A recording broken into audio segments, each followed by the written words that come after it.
Well, I appreciate it. Thank you to my colleague from North Carolina. You're very, very gracious in yielding me some time, and been a pleasure to work with. Thank you, Mr. Speaker, and those assembled here tonight.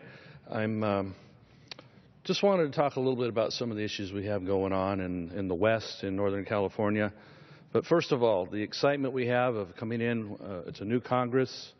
It's a new direction for our country, I think. We've have a stronger majority in the House of Representatives of the Republican House, as well as a different majority over in the Senate.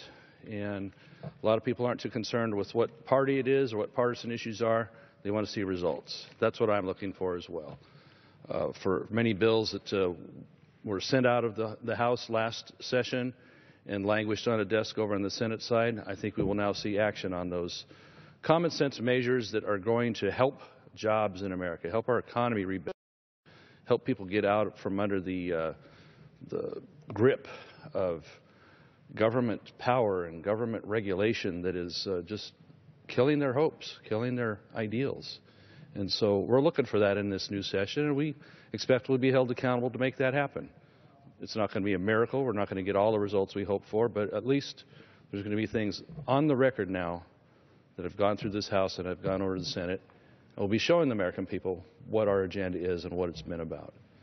So bringing it back home to California, I represent the 1st District in the northeast portion of the state. A beautiful district, very proud to have been elected for a second time to represent the 1st. And it's an area that has a lot of great resources that benefit our whole state, even our whole country. So to be able to have my family here with me in Washington attending the festivities, the honor of being sworn in and getting started, getting a fast start and going to work here in this new 114th, just been a real delight. So what we need to be happening in California is better, wiser use of our resources. You may have seen at the end of the last session, we were working towards better management of our water supply.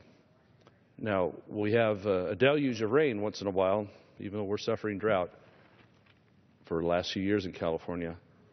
The water seems to all come at once. If it isn't being saved in snowpack, it'll come quickly via rain through our streams. And that's an opportunity for us. We should be retaining that behind the dams that we have, but as well, the water that gets down the Feather River, the Sacramento River, and can be transferred and put somewhere to be used later.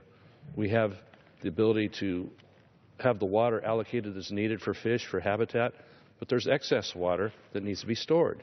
I don't know why that isn't automatic protocol, but Congress, a bill I co-sponsored with many of my other colleagues, put forward, reminding Bureau of Reclamation and others that they need to retain this extra water. It isn't needed for fish. It isn't needed for the normal runs. So we'll have more stored later.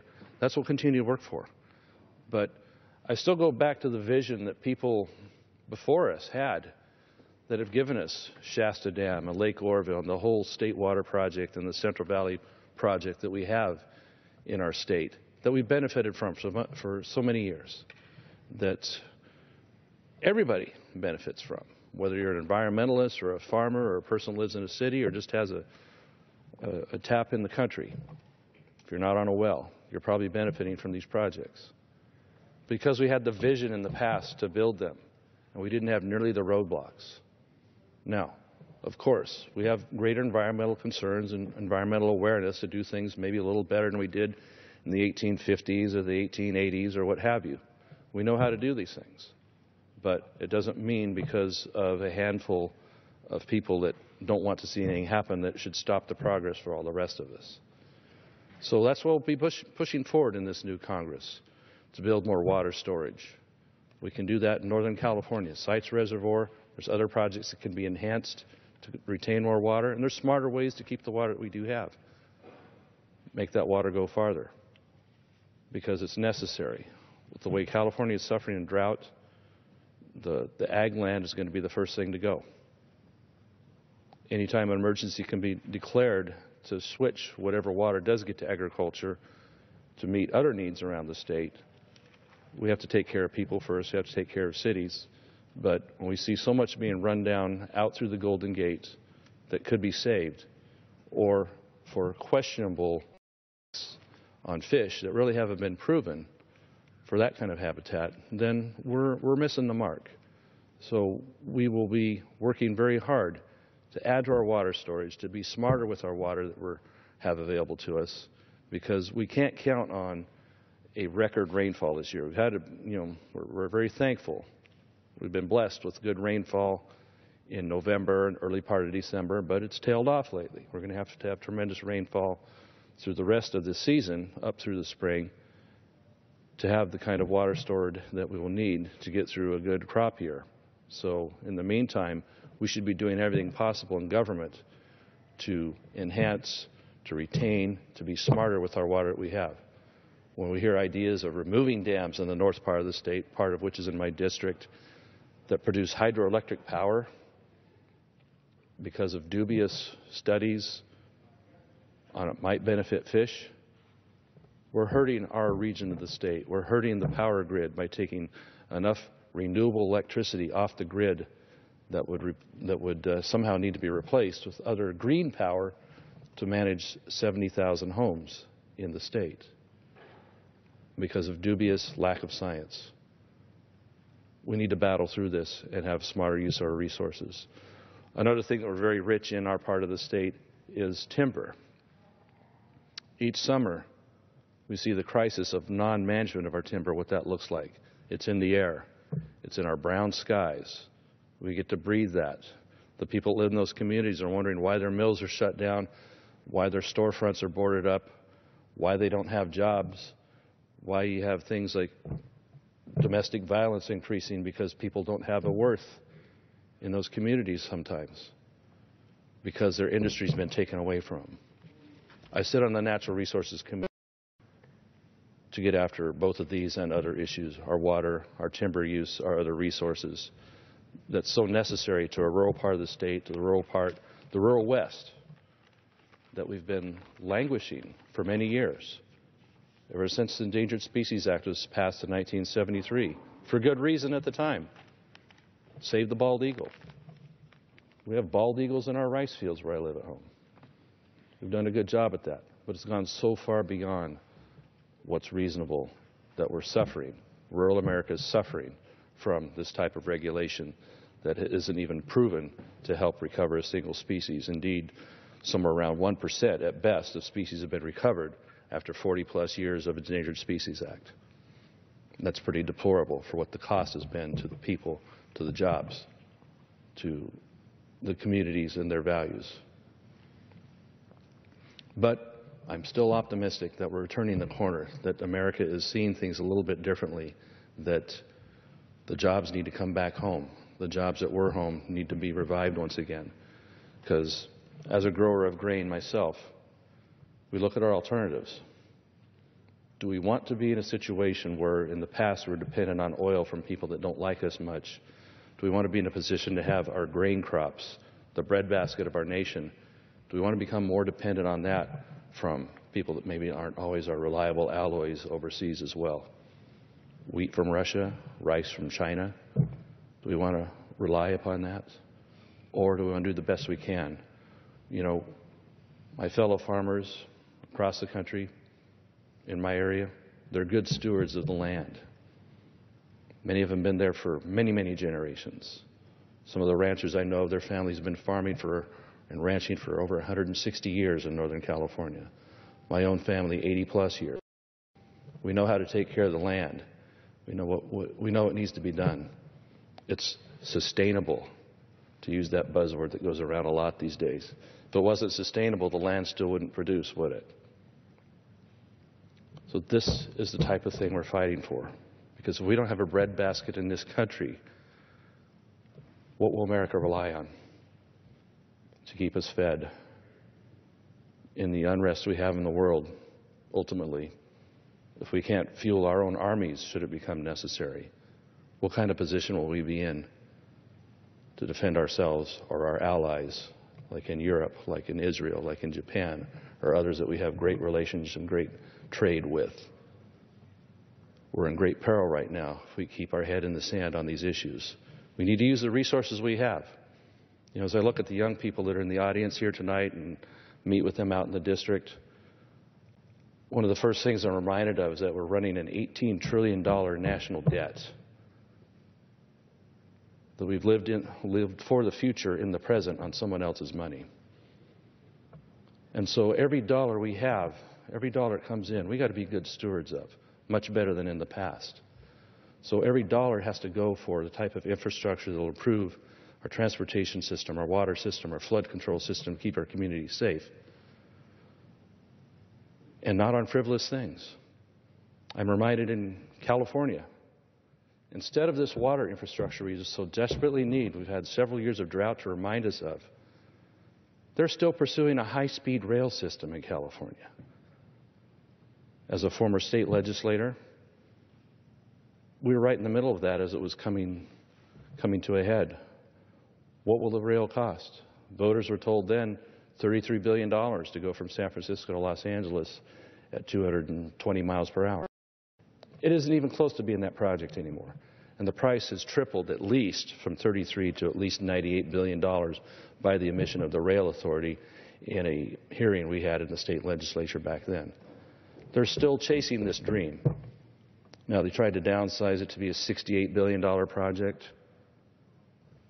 At this day, right now, they've still only identified $13 billion, 10 from the state bond, 3 from the federal government via the Stimulus Act of 2009. $13 billion of a needed downsized $68 billion project. They're $55 billion short. And they still think today that they're going to go find that money. From the private sector, they're staying away in droves. There's no way that this is going to be built anywhere near on time, anywhere near on any kind of budget, and that the riders that they would have ride it are going to be able to afford to ride it. Why don't we take a fraction of that money, of the $13 billion or the $68 billion or whatever number it is, and put it towards the water storage we need? We could build 2 really nice dams for $68 billion, especially with private sector money that wants to come in and be a partner on this. Let's get it done, because this is the infrastructure that will help our state. It will help the people. It will help bring jobs back to rural California, rural America. So I'm looking for help from my other colleagues from other states, especially our other western states that won't have water infrastructure needs they're looking at themselves. Let's work together on this, because this is what made us great back in the day. We've had these huge projects that have made so much hydroelectric power. We like green power, right? We like renewable power. When it rains behind a dam, you've got renewable power.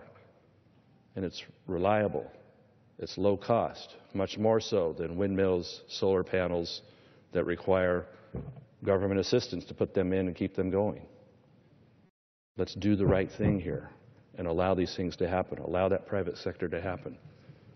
I'm optimistic in this Congress we can make that case and put that in front of the American people and ask the President to join with us in helping on that, whether it's that or the further development of energy that we need in this country to stay ahead of the curve.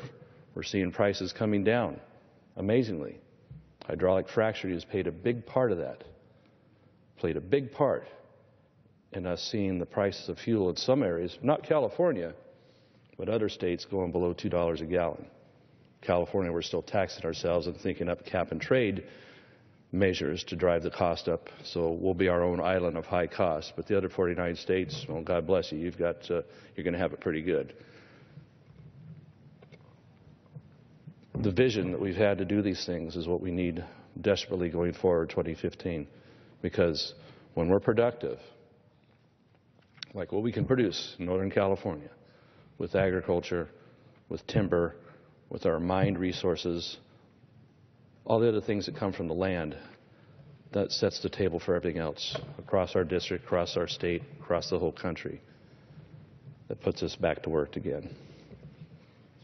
We have trillions of dollars offshore that would love to be repatriated back to this country if we had any kind of constant to what our tax burden would be for those dollars, for those businesses, for the investment needs to be here, any kind of consistency for what our regulatory burden would be, so they can predict if they're to put 30-year loans and 30-year infrastructure in place, will they be able to do business 5 years from now? We'll be bringing American jobs back if we can repatriate that money back to here. So let's get it done. We don't come here in Congress, at least I have, because it's nice to wear a suit and tie. We come here to get results. We need to be results oriented. We need to use real facts, real figures, real budgets, real numbers that get to the core of what we're supposed to be doing as what the founders had set for our government. Government's doing a lot more things it has no business doing, and it can't do well. Let's make sure that we have the economy, we have the engine here to generate so that we'll have a functioning school system that has the funding it needs at fair levels, at proper levels, for our law enforcement so they're not left wanting for the equipment or the backup they need, and for those folks deployed overseas defending our borders as well as helping our allies. We shouldn't leave them wanting while they're deployed, and certainly with the mess that the VA system is, that when they come back home, that the promise that was made to them is broken, and the shame that we should all feel when our veterans, so many of them are left homeless or simply begging to have their claims processed. I'm confident in this new Congress with a House and a Senate that can work together and put these ideas forward, put them out in front of the American people, have the accountability, have the oversight that our job demands. We will get there. So whether it's now or 2 years from now, I challenge the President to look at these things from a common sense way of thinking. Think about America first, as what we'll be doing in this House and over in the Senate. So from Northern California to the rest of the country, help us all to be productive and to live the lives we choose, to give our kids a chance to live at home, to find jobs and opportunity in their own community, farming, ranching, mining, whatever it is, or the related industries in those small towns that so many you see are boarded up now. Let them have that chance to live at home, not have to go somewhere else, a big city somewhere, a different state, or even overseas to try and find good employment, so they would have the dream they see fit and the one that their parents would like to pass along to them. So, my colleague from North Carolina, I appreciate the time tonight to be able to talk a little bit about my district and the things we need to be doing there, as well as what we need to do for our country. So I would yield back and bid you a good evening. Thank you.